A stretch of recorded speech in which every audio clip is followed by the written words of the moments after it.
Rowdy sheeter జీవిత ఖైదీ శ్రీకాంత్ కు payroll ఇప్పించడం వెనుక పెద్ద స్కెచ్ ఉన్నట్టు ప్రచారం సాగుతోంది.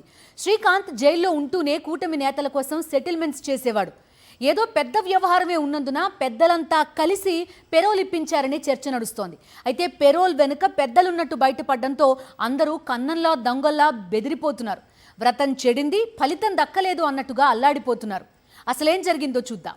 వివాదాస్పద ఎమ్మెల్యేగా పేరు తెచ్చుకున్న నెల్లూరు రూరల్ ఎమ్మెల్యే కోటంరెడ్డి శ్రీధర్ రెడ్డి అండతో రౌడీ షీటర్ శ్రీకాంత్ ఒక అరాచక శక్తిగా ఎదిగాడు. కోటంరెడ్డిని ఎదిరించిన వారిని బెదిరించడం, ఎమ్మెల్యే తరపున సెటిల్మెంట్స్ చేయటం శ్రీకాంత్ డ్యూటీ. అందుకే ఓసారి గతంలో సత్ప్రవర్తన పేరుతో శ్రీకాంత్ను పూర్తిగా విడుదల చేయించడానికి కూడా కోటంరెడ్డి ప్రయత్నం చేసినట్లు తెలుస్తోంది. శ్రీకాంత్ జైలులో ఉండే దాదాపు 60 హింసాత్మక నేరాలు చేయించాడనే ఆరోపణలు ఉన్నాయి. తన ప్రియురాలు అరుణతో పాటు తన సహచరులందరినీ కలిపి శ్రీకాంత్ జైలు నుంచే పలు నేరాలు సెటిల్మెంట్స్ చేసినట్లు సాక్షాత్తు తిరుపతి ఎస్పీ తన నివేదికలో తెలియజేశారు. యావజ్జీవ కారాగార శిక్ష అనుభవిస్తున్న జైలు నుంచే నేర సామ్రాజ్య అధిపతిగా మారిన శ్రీకాంత్తో తన బాస్ కోటంరెడ్డికి పెద్ద అవసరం ఏదో రావడం వల్లనే పేరోలుకు సిఫారసు చేశారని గూడూరు ఎమ్మెల్యేతో సైతం లేఖ రాయించారని తెలుస్తోంది. ఒకసారి రిజెక్ట్ అయినా పట్టుబట్టి పెద్దల నుంచి ఒత్తిడి చేయించి శ్రీకాంత్ను బయటకు తీసుకురాగలిగారు.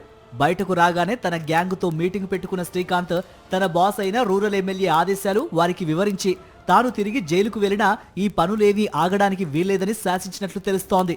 మొత్తం వ్యవహారాన్ని ఎమ్మెల్యే సహకారంతో అరుణ చూసుకుంటుందని చెప్పినట్లు సమాచారం.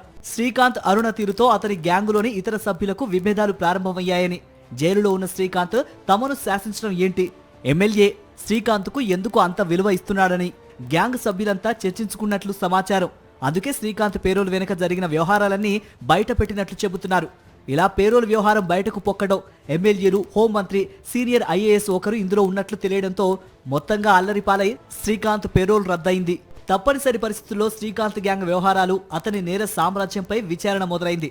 గ్యాంగ్ సభ్యులు చాలా మంది అరెస్ట్ అయ్యారు. అతి కష్టం మీద శ్రీకాంత్ను బయటకు తీసుకొచ్చిన నెల్లూరు రూరల్ ఎమ్మెల్యే కోటంరెడ్డి శ్రీధర్ రెడ్డి పని కాకపోగా ఇప్పుడు తనే ఒక హాట్ టాపిక్ గా మారిపోయాడు.